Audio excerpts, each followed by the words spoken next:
बुलंदशहर जावेद खान। बुलंदशहर के थाना नरसेना इलाके के गांव खदोई में एक निजी प्रोग्राम में शामिल होने पहुंचे केरल के राज्यपाल आरिफ मोहम्मद खान ने सीएए को लेकर कहा। 1947 में महात्मा गांधी, पंडित जवाहरलाल नेहरू, मौलाना आज़ाद, सरदार वल्लभ भाई पटेल और राजेंद्र प्रसाद मनमोहन सिंह तक ने यह वादा किया था कि 1947 में जो लोग पाकिस्तान में रह गए हैं, हम तो अंग्रेज़ों के ग़ुलाम थे, हम तो आज़ाद हो गए, लेकिन जो पाकिस्तान में रह गए थे उनको ज़बरदस्ती रोका गया। मैं आपको एक एक नाम बता रहा हूँ, जिनका नाम महमद सरफराज है, जो पाकिस्तान की महिला पत्रकार हैं। उनका लेख आप इंटरनेट पर पढ़ लीजिए तो पता लग जाएगा कि पाकिस्तान में कितनी बच्चियों को किडनैप किया जा रहा है और उनकी ज़बरन शादी कराई जा रही है, उनके ऊपर जुल्म किया जा रहा है। हम तो अंग्रेज़ों की ग़ुलामी से आज़ाद हो गए, लेकिन उनका दर्जा बहुत नीचे चला गया है। सीएए महात्मा गांधी का किया हुआ वादा है। राजनीति के सवालों पर बोलने से बचे नज़र आए केरल के राज्यपाल, जिसे हम राष्ट्रपिता कहते हैं। उन्होंने किसी एक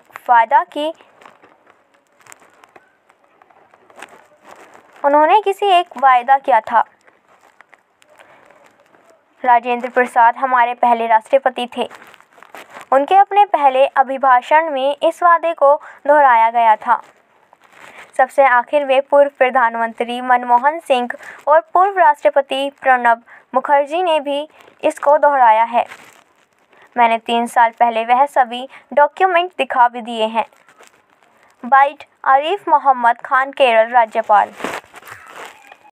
सर, सीए को लेकर के जैसे 3 राज्यों में नहीं लागू हो रहा है, केरल, तमिलनाडु और बंगाल में, आप भी सर संवैधानिक पढ़ते हैं, क्या सेंट्रल गवर्नमेंट की ऐसा हो सकता है कि ये ना लागू हो?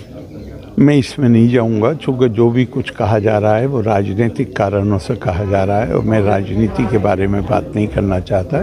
लेकिन इतना ज़रूर कहूँगा कि सीए का मामला ये है कि ये महात्मा गांधी ने, पंडित जी ने, सरदार पटेल, मौलाना आज़ाद, डॉक्टर राजेंद्र प्रसाद से लेके मनमोहन सिंह जी तक, हर किसी, मनमोहन सिंह जी का भी ख़त है, इसलिए कि ये वादा किया गया था 1947 में, जो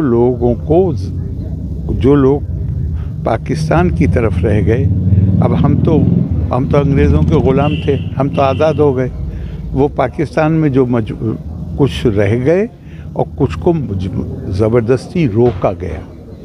और वहाँ पे जिस किस्म के, मैं आपको एक ही नाम बताता हूँ, महमद सरफराज नाम की महिला पत्रकार है पाकिस्तान की, ज़रा उसके लेख पढ़ लीजिए, इंटरनेट पे चले जाइए, महमद सरफराज उस पर कर दीजिए और देखिए कि कितनी बच्चियों को किडनैप किया जाता है, किस तरह उनको फोर्स किया जाता है, उनकी शादियां का जो परसिक्यूशन, मतलब किसी को इस कारण से कि वो कहाँ किस संप्रदाय में पैदा हुआ है उसके ऊपर जुल्म और ज़्यादती हो, तो वहाँ पे तो उनका दर्जा, अंग्रेज़ों की ग़ुलामी से हम तो आज़ाद हो गए, उनका दर्जा तो दूसरे से भी नीचे चला गया। तो ये महात्मा गांधी का किया हुआ वादा है और उनसे लेके हर किसी ने इस वादे को दोहराया। सर, विपक्ष का भी ये भी कहना है कि 2.5 करोड़ जो लोग हैं और अफ़गानिस्तान, बांग्लादेश और पाकिस्तान के जो लोग यहाँ शरणार्थी हैं, पूरा फ़ायदा जो इसको भाजपा को मिलेगा सर, 2.5 करोड़ लोगों को। अब ये तो मैंने पहले ही आपसे कह दिया कि मैं राजनीति के किसी से जुड़े हुए सवाल पे नहीं बोलूँगा। मैं सिर्फ एक बात पे बोलूँगा कि जिसे हम अपना राष्ट्रपिता कहते हैं, उन्होंने ये वादा किया था, पंडित जी ने ये वादा किया था, डॉक्टर राजेंद्र प्रसाद हमारे पहले राष्ट्रपति, उनके पहले राष्ट्रपति के अभिभाषण में ये वादे को दोहराया गया।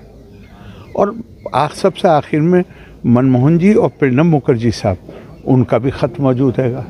और कोई मैं नई बात आपको बता नहीं रहा हूँ, कितने प्रोग्राम में 3 साल पहले कितने प्रोग्राम में मैंने वो डॉक्यूमेंट दिखाए हैं, हर किसी का डॉक्यूमेंट है।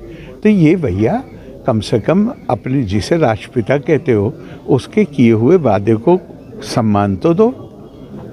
चलिए।